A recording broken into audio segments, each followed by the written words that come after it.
Bonjour et bienvenue dans le podcast Calcio Espresso, le football torréfié en français de l'autre côté des Alpes. Je suis Cédric Canal à Milan et j'accueille comme chaque semaine ma consoeur et amie dans ce projet, Valentina Clemente, qui est à Pérouse. Bonjour Valentina. Bonjour Cédric et bonjour à tous. Cette semaine, on revient comme promis sur la géopolitique et on va affronter des thématiques liées à la Coupe du Monde à travers certaines éditions particulières. Et pour cela, nous avons deux invités. Nous accueillons Kevin Vessia, créateur du Football Club Géopolitique, site internet qui est également un compte Twitter et qui décrypte les liens entre le football et la géopolitique. Et nous sommes heureux de ce troisième numéro ensemble cette saison. Bonjour Kevin. Bonjour à tous, merci encore de l'invitation. Et nous retrouvons aussi Federico Casotti, journaliste, producteur exécutif pour DAZN, qui était avec nous il y a 2 semaines pour parler de sa thèse traitant du football comme fait social et de son rôle dans l'intégration des migrants. Un 20e numéro à retrouver sur notre site avec les liens de sa thèse. Bonjour Federico. Bonjour Valentina, bonjour Cédric, Kevin, bonjour à tous et merci pour m'appeler une deuxième fois. On est bien content. Et donc nous avons décidé de faire des zooms sur des matchs précis pour montrer que le football est influencé par la géopolitique ou même parfois l'inverse, qu'il l'influence. Alors les travaux de Kevin sur son site et de Federico dans sa thèse nous ont particulièrement inspiré ces arrêts précis dans le passé. Et on va pouvoir commencer tout de suite, Valentina, avec le Mondial 74 que l'on a évoqué avec Federico et notamment 2 matchs de la RFA ayant affiché les cicatrices de la Seconde Guerre mondiale et surtout un match historique et même unique dans l'histoire du foot.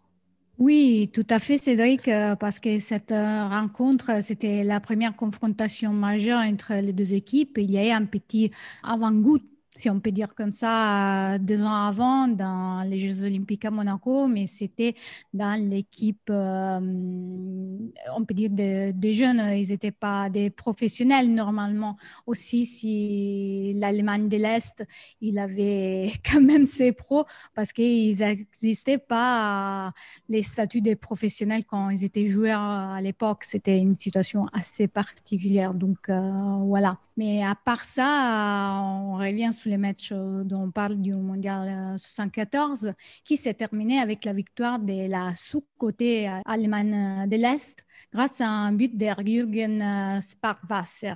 J'espère l'avoir bien dit.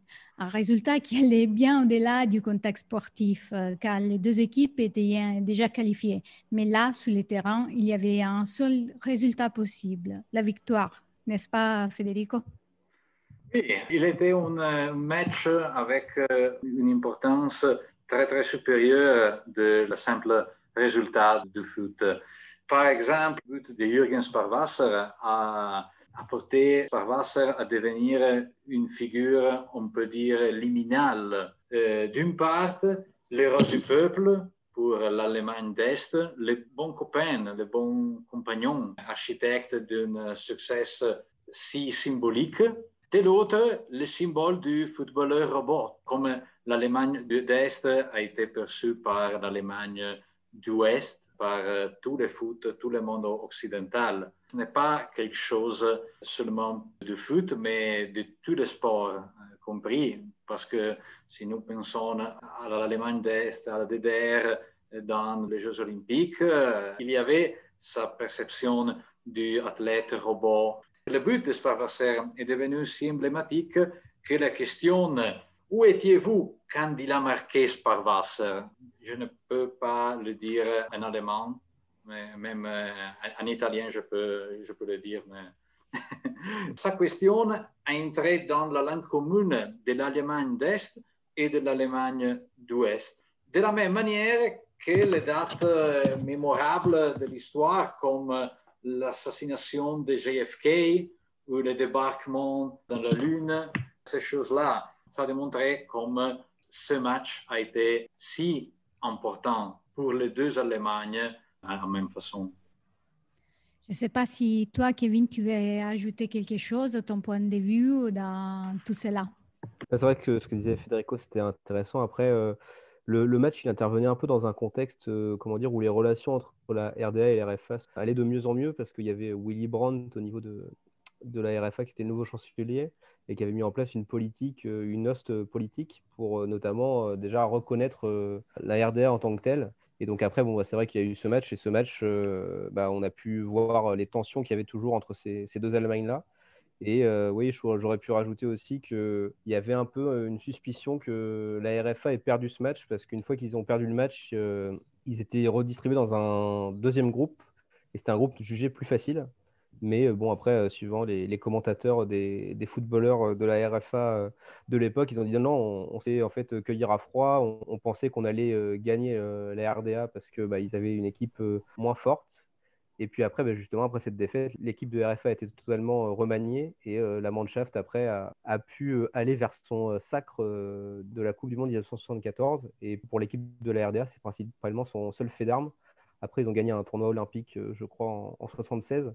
Mais là Ouais. encore, c'est au niveau des sélections jeunes, quoi. Donc, ils n'ont pas eu de grands moments. C'était vraiment cette époque-là où la RDA, au niveau du football, ils étaient bien en avant au niveau du football mondial et européen parce qu'ils avaient aussi gagné une Coupe d'Europe avec le FC Magdebourg. C'était l'une des premières compétitions remportées par le football est-allemand. Donc, c'était vraiment 74 l'année du football est-allemand, mais ça a très vite ensuite déchanté par la suite.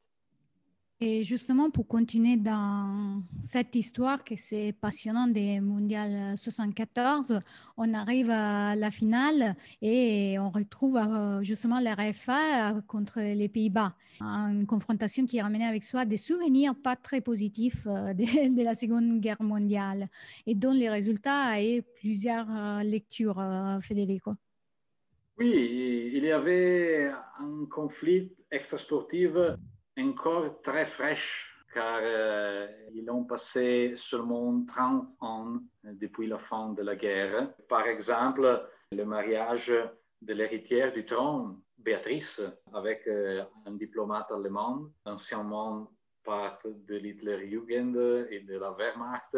Il a été la très connue protestation de bicyclette. Donne-moi ma vélo, car les Allemands ont pris tous les vélos des gens du Pays-Bas pendant l'occupation. Et il a été une atmosphère très, très tendue dans ces finales. Par exemple, un joueur de l'équipe du Pays-Bas, comme Wim van Hanegem, l'un des joueurs les plus représentatifs de l'équipe, il est né en 1942, en pleine guerre. Et il a dit, chaque fois que je joue contre les Allemands, j'ai des problèmes avec la guerre, car 80% de ma famille est morte de cette guerre en raison de l'occupation des Allemands. Pour lui, il n'était pas seulement un match de foot, mais une question personnelle. Et le douleur, la déception pour ne pas gagner la finale a été amplifié, multiplié par le douleur de sa mémoire, de sa souvenir de la guerre contre les Allemands. On peut remonter encore un petit peu plus dans le temps, si vous êtes d'accord, revenir un petit peu plus en arrière. Alors, peut-être pas s'intéresser à un match en particulier, mais un cas avant la Seconde Guerre mondiale, et plus précisément dans cette période de l'entre-deux-guerres, le mondial 1934, qui a donc été organisé en Italie. Donc déjà, Mussolini obtient l'organisation en 1932 afin de faire la promotion du régime. Il n'était pas particulièrement attiré par le football, mais il s'est laissé convaincre pour organiser cette vitrine mondiale. Et la FIFA, de son côté, qui bien, en était à sa deuxième édition seulement, puisqu'on peut rappeler que la première avait eu lieu en 1930 en Uruguay, avec certains pays européens qui n'avaient pas fait de déplacement, donc qui cherchaient à développer cette Coupe du Monde, et bien avait un petit peu fermé les yeux sur la question politique pour s'installer en Italie, Kevin. Oui, tout à fait, oui. C'était l'objectif recherché par la FIFA. Ils recherchaient un pays déjà européen pour qu'il y ait plus de sélections nationales qui participent à leur compétition. Et aussi, ils cherchaient un pays qui mettait vraiment les moyens au niveau des infrastructures, des stades, et au niveau de la télédiffusion et au niveau de la radio, de la diffusion, pour que cet événement soit vraiment un événement mondial, que ça fasse vraiment une Coupe du Monde. Effectivement, comme tu le disais, Cédric, au début, Mussolini n'était pas vraiment un fan de football. Après, il a toujours mis en scène un peu son côté genre athlétique, premier sportif d'Italie. Et c'est vrai qu'il n'est pas grand fan de football, mais il avait toujours un peu cette appétence pour ce côté stade, ce côté foule. Et il s'est dit, bah, ça peut être effectivement un bon levier pour, comment dire, montrer qu'entre guillemets, l'Italie va bien sous le régime fasciste que je suis en train de mettre en place. Et aussi de montrer qu'il y a des bonnes infrastructures, que la foule est là et qu'elle soutient Mussolini et du coup sa politique. Donc cerise sur le gâteau avec cette Coupe du Monde 1934, c'est l'Italie qui va gagner. Donc là, ça fait coup double, ça fait organisation plus victoire. Donc ça légitime d'autant plus le régime politique de Mussolini. C'est quasiment une victoire sportive et politique. Et la FIFA, elle, va pas trop regarder comment est instrumentalisée cette compétition, parce que pour elle, l'important, c'est vraiment, elle est encore dans le discours, le sport est apolitique, et c'est l'objectif aussi. C'était, entre guillemets, d'avoir une compétition très suivie et très mondiale pour concurrencer les Jeux Olympiques. C'était notamment à cette période où il y a une séparation entre le football et les Jeux Olympiques. Et en gros, ils se sont dit, la FIFA, bah, on est assez fort pour organiser un événement mondial du standing des Jeux Olympiques. Donc, on va faire notre propre Coupe du Monde du football. Et Mussolini leur a servi un grand événement sur un plateau. Et c'était la victoire de l'Italie au final. Donc l'Italie qui gagne la compétition avec pas mal de polémiques arbitrage à partir des quarts de finale contre l'Espagne, aussi en demi-finale contre l'Autriche, la finale contre la Tchécoslovaquie aussi. On disait même que Mussolini était un petit peu le président de la FIFA pendant cette compétition, à tel point il mettait la pression, Kevin.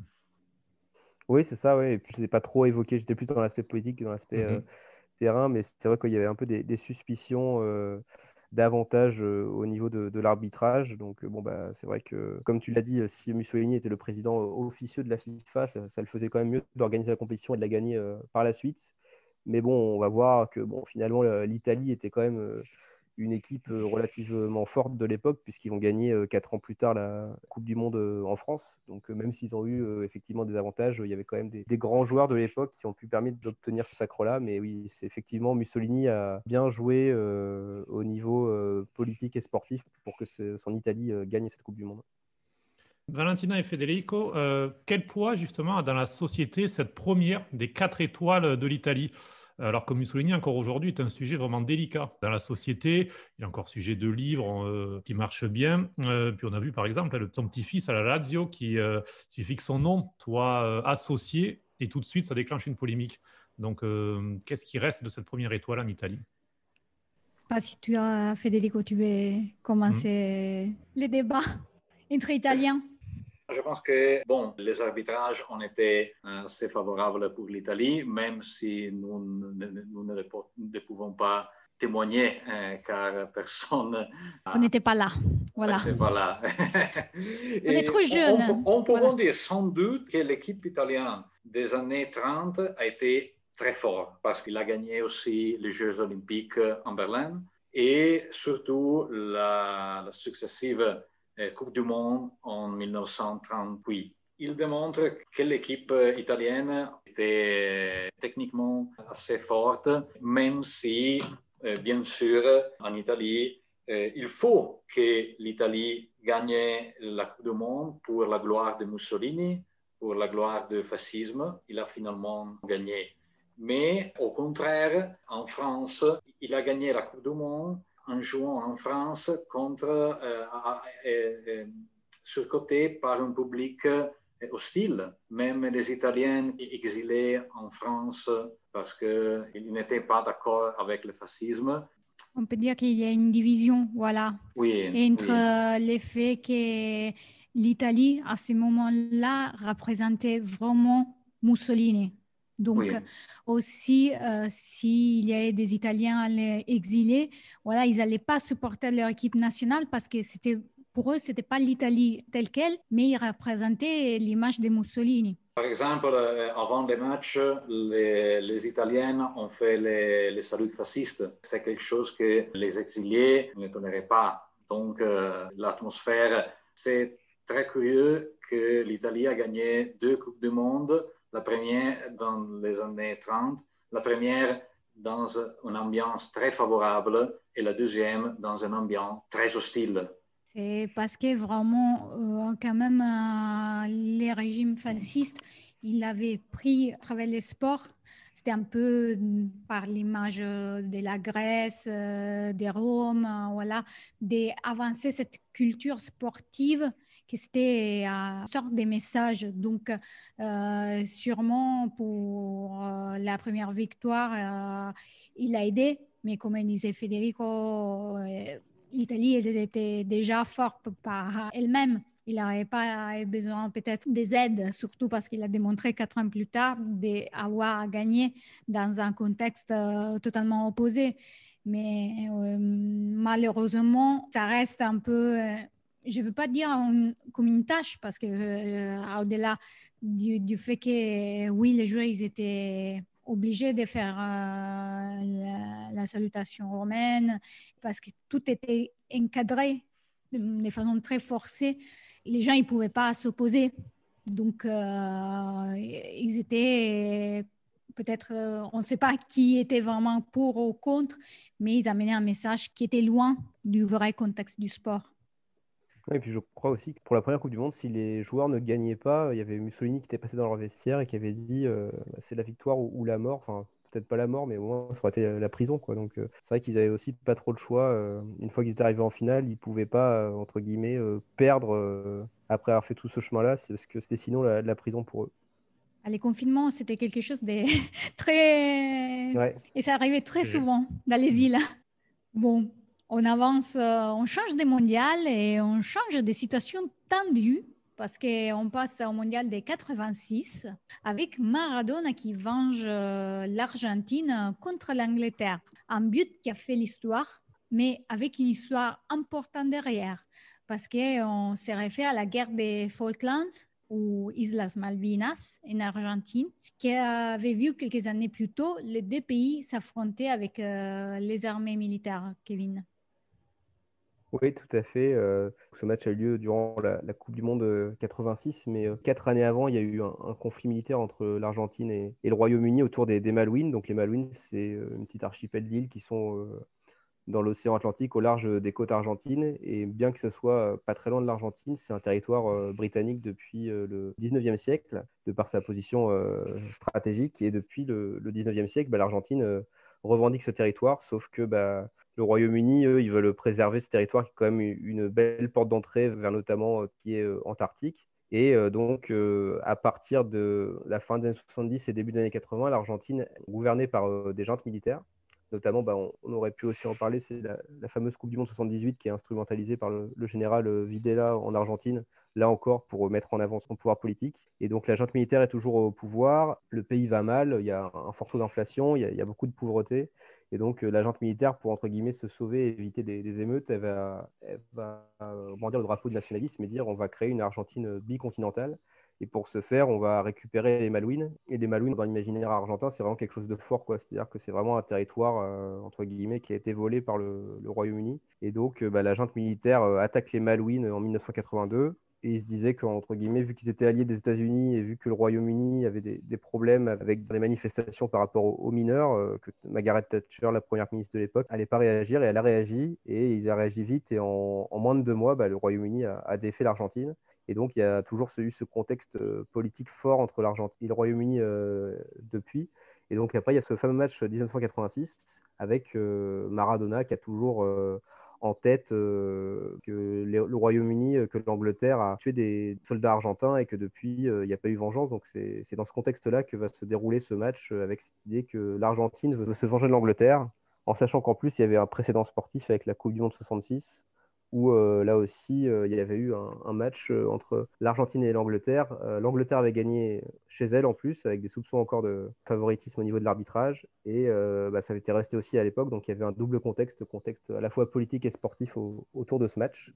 Et après, on connaît le match et les 2 fameux buts de Maradona, l'un un peu de la triche, l'autre du génie. Et puis le fameux titre après que Maradona a un petit peu vengé la guerre des Malouines par la suite. Je ne sais pas si tu veux rajouter quelque chose, Federico. Pour mettre un peu plus de contexte sportif, pour la guerre de Falkland et Malvinas a créé une tension entre Angleterre et Argentine en foot même avant la Coupe du Monde.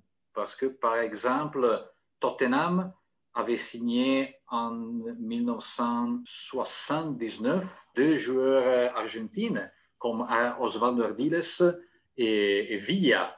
Ces deux joueurs, quand la guerre de Falkland a commencé, ils jouent pour Tottenham et le Royaume-Uni a suspendu tous les permis de travail pour les gens d'Argentine à quel moment. Donc, Osvaldo Ardiles a été obligé à jouer en France pour être prêté au Paris Saint-Germain pour une saison. Mais au contraire, Villa, en raison de ses italiens héritages, a obtenu un passeport, un papier italien, pouvait rester en Royaume-Uni. Mais l'histoire de ces deux joueurs était très emblématique de la situation. Avant la Coupe du Monde, il explique aussi pourquoi, même pour le foot, il a été un match si spécial. Pour terminer, un quatrième exemple, plus près de nous dans le temps et géographiquement, la Coupe du Monde 1998, donc disputée en France, avec un match États-Unis-Iran qui a eu lieu le 21 juin à Lyon. Alors, la paix, le temps de match de football. On a tous l'image en tête de cette photo avec les deux équipes avant le coup d'envoi. C'était une première sportive et diplomatique entre les deux pays qui était en froid depuis la révolution de 1979 et l'occupation de l'ambassade américaine de Téhéran. Et Kevin, un contexte tendu qui était toujours bien présent en 98 lors de cette rencontre.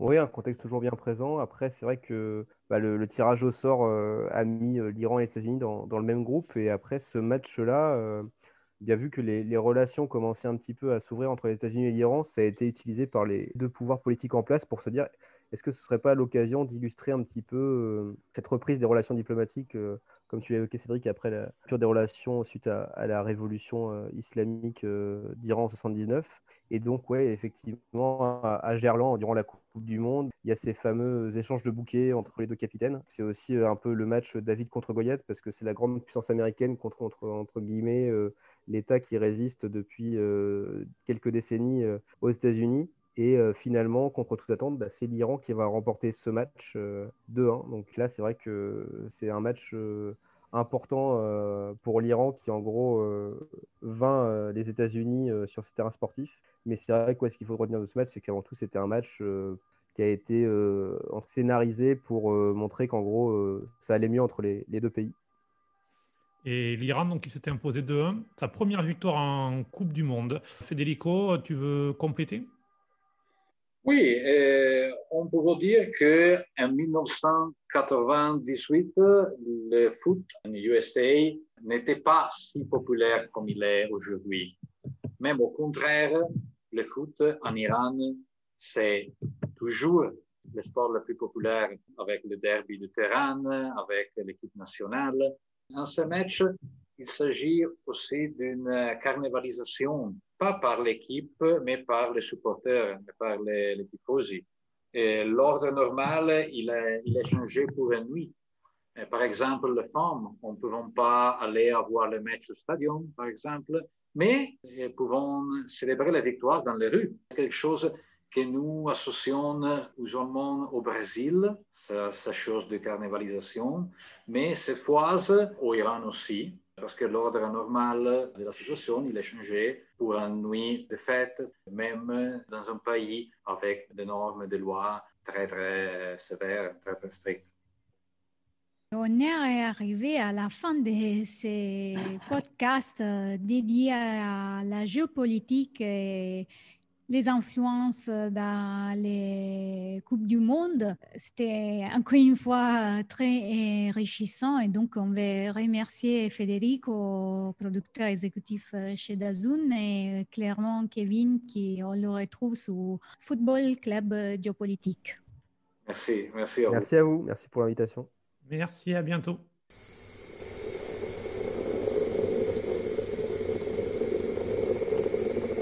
Grande salvataggio di Guerra, non è finita però, Lukaku la rimette, Lautaro! L'Inter è in vantaggio, Lautaro Martinez su assist di Romelu Lukaku. Lukaku può andare da solo, Lukaku punta all'area di rigore, sinistro! Romelu Lukaku mette anche la sua firma. 3-0. Et après avoir salué nos amis, on passe à l'espresso de la semaine, Cédric. Et je te laisse commencer par ton analyse après les derbys milanais. Et oui, Valentina, c'était notre thème lors de notre dernier podcast la semaine dernière avec nos amis de Calcio Mio. D'ailleurs, on en profite pour féliciter François qui avait dit 3-0 pour l'Inter. Bravo à lui. Bravo François. Mathieu avait dit aussi victoire de l'Inter pour un petit peu chasser le mauvais œil par superstition. Bon, ça n'a pas marché pour son Milan, mais bon, en tout cas, on les remercie encore pour leur participation. C'était aussi notre premier direct d'après-match dimanche. Vous pouvez d'ailleurs le retrouver sur notre chaîne YouTube ou sur notre site internet. Et à chaque fois, on a parlé de pessimisme chez les tifosi de l'Inter. Du coup, j'en ai fait l'édito de la semaine. Oui, les tifosi interistes sont pessimistes par nature. C'est dans l'ADN de l'Inter, comme ça, c'est comme la pazza Inter, la folie de l'Inter, c'est la même chose. Et donc, même après un succès 3-0 dans le derby, une place de leader avec 4 points d'avance, eh bien, il reste prudent à se demander à quel moment le Scudetto va être perdu. Bon, alors, vous le savez, j'ai une légère préférence pour les Nerazzurri. Alors, je vais le faire avec un maximum de lucidité et me mouiller un petit peu. Mais moi, je pense que le 19e Scudetto sera au rendez-vous fin mai. Donc, voilà, je prends les paris. Je vais être optimiste pour l'Inter cette saison, et malgré ce qui se passe un petit peu en dehors du terrain, les problèmes financiers, toutes ces choses-là, je pense que le titre est pour eux. Et là, je laisserai partir un autre jingle avec Pazza Inter Amala, si la régie ça permet. Pazza Inter Amala, è una gioia infinita che dura una vita. Pazza Inter Amala. Et je reviens dans l'actualité parce que c'est lundi, au moment où on enregistre notre podcast, Gabriele Gravina était confirmé à la tête de la Federcalcio pour les prochaines 4 années. L'élection qui a vu la participation de 266 délégués sur 277 représentants des 4 ligues et des composants fédérales a donné les prix au président sortant avec les 73,45% des votes.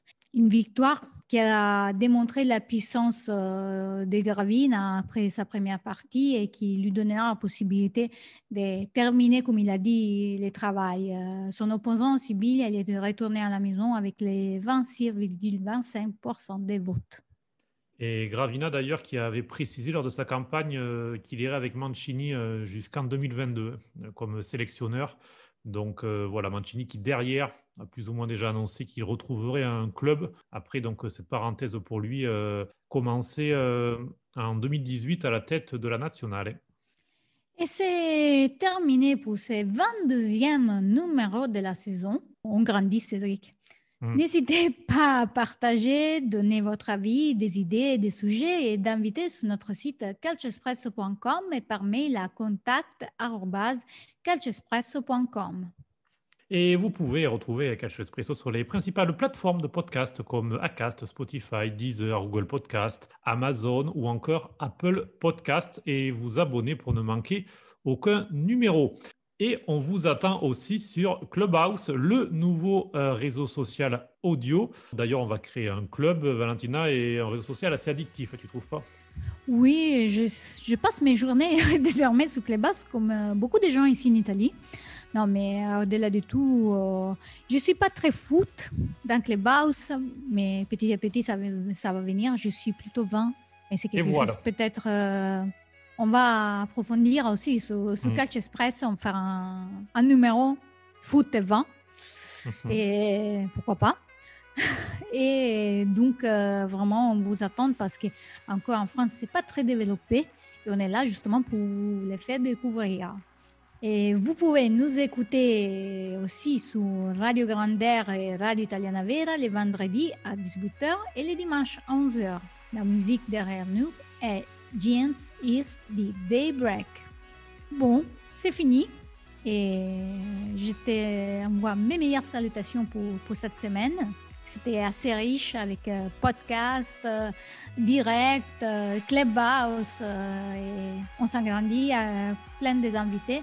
Mais nous, on reste toujours là. On ne change jamais.